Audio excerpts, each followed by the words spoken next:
தனியாக வீட்டுக்கு போகிற உங்களோட ஃப்ரெண்டுக்கு இந்த வீடியோவை கண்டிப்பாக ஷேர் பண்ணிவிடுங்க. இங்கே ஒருத்தர் ஒர்க் முடிச்சுட்டு வீட்டுக்கு போகலான்னு வெயிட் பண்ணிகிட்ருக்காரு ட்ரெயினுக்காக. ஸோ ட்ரெயின் வரல. ஸோ ரொம்ப நேரம் வெயிட் பண்ணி பார்த்து அவர் வீட்டுக்கு வந்து திரும்பி போயிடுறாரு. கூகுள் மேப் போட்டு போயிடலாம் அப்படின்னு சொல்லிட்டு பார்த்துக்கிட்டு இருக்கப்போ அந்த கூகுள் மேப் தெரியாமல் ஒரு டனலில் காட்டுது.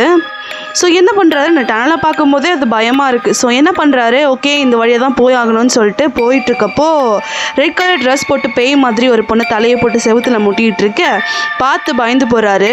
ஐயோ முருகாசா, எப்படியாவது பயப்படாமல் எந்த வீடு போய் சேர்ந்தணும்னு சொல்லிட்டு பைபிள் நடந்து போயிட்டே இருக்காரு. அப்படி போயிட்டு இருக்க சொல்ல என்ன நினச்சாரோ தெரியல, ஒரு வாட்டி பார்த்துடலாம் அந்த பொண்ணை அப்படின்னு சொல்லிட்டு இவர் என்ன பண்ணியிருப்பாரு, திரும்பி அந்த பொண்ணை பார்த்துருவாரு.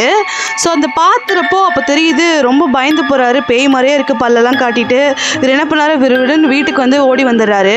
ஸோ ஓடி வந்து படுத்து தூங்கிட்டு இருக்காரு. தூங்கிட்டு இருக்கப்போ கதவு லேசாக ஓப்பன் ஆகிற சத்தம் கேட்குது.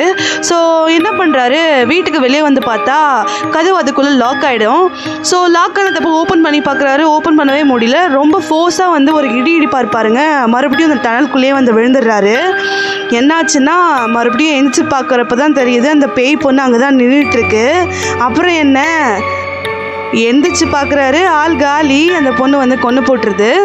ஸோ கண்டிப்பாக இந்த வீடியோவை உங்களோட ஃப்ரெண்டுக்கு ஷேர் பண்ணிவிடுங்க. அப்படியே நம்ம வீடியோவை சப்ஸ்கிரைப் பண்ணி வச்சுக்கோங்க, லைக் பண்ணிக்கோங்க. தேங்க்யூ ஃபார் வாட்சிங்.